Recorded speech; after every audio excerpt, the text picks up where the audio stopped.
Everyone faces dark times, no matter how rich or strong or enlightened they are. Some people do better than others.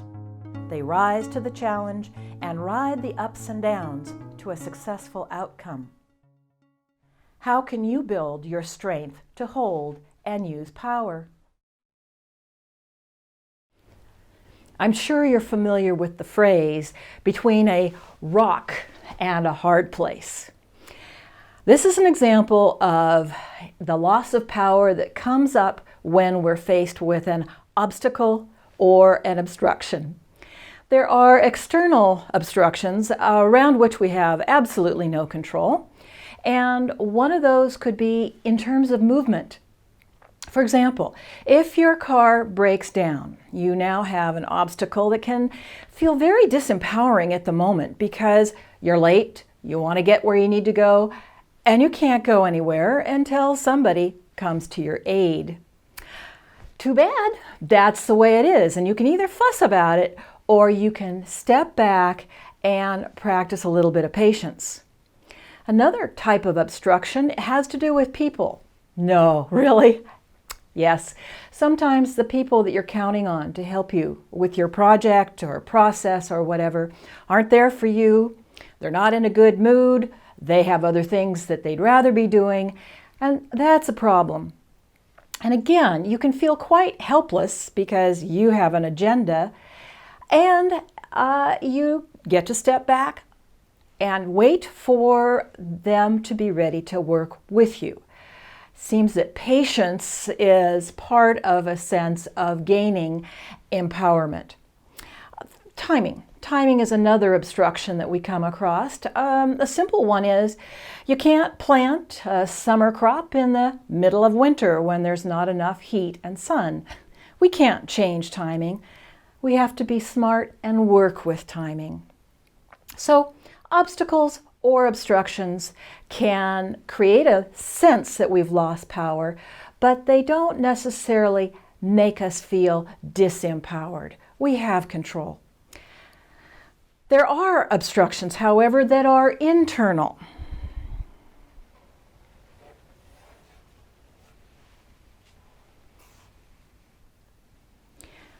Pain,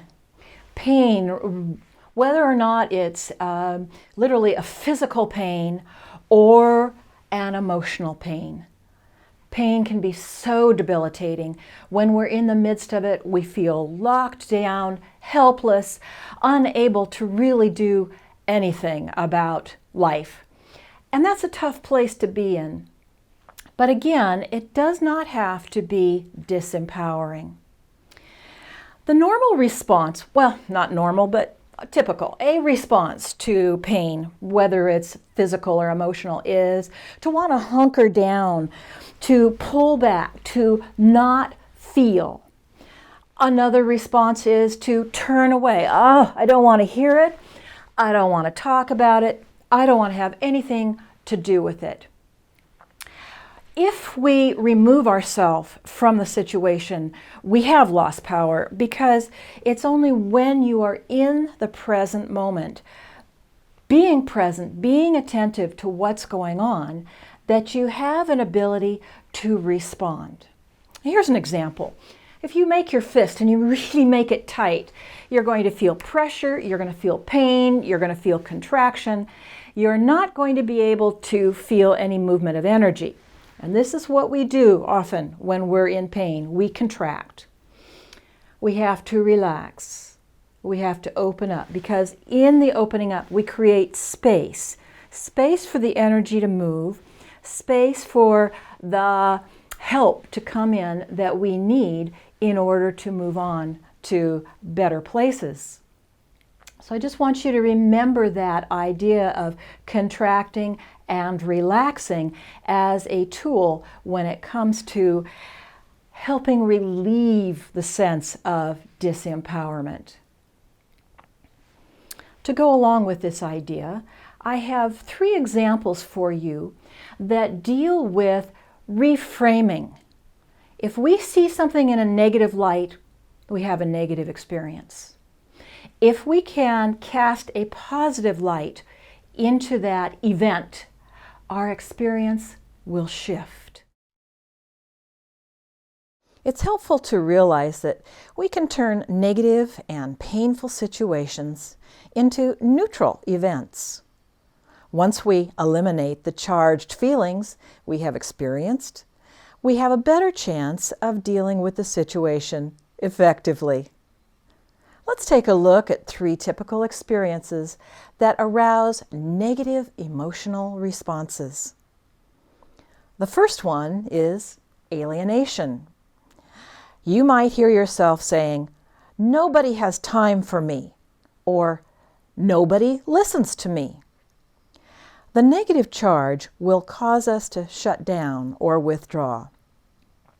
We can neutralize this situation by taking action.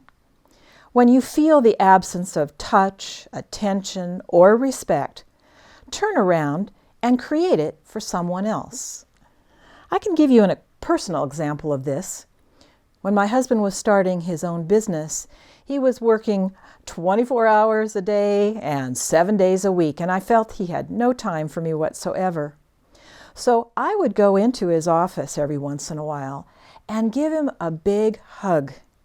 In doing so, I felt the connection, and it made me feel much better. I'm sure that it helped him as well. The second experience has to do with decay. The situation has gone beyond repair. An example of decay is a relationship that has fallen apart. When you realize that there's nothing left to learn from or salvage in a relationship, you need to be prepared to let it go. An empowered way to conclude a relationship is to write a letter which highlights the ways you have grown or benefited, outlines the new direction in which you are heading, and concludes with a simple expression of gratitude. The third arena that I want to talk about is conflict. What happens when our points of view don't agree?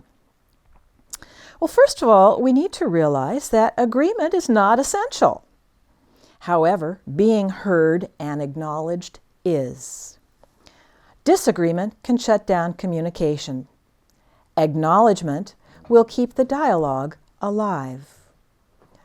So listen to your opponent and say, "I hear you," or "I see your point," or "I acknowledge that the fact that this is important to you."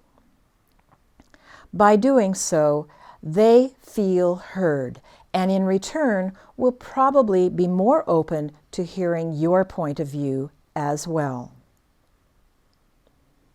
An empowered person finds ways to neutralize obstructions.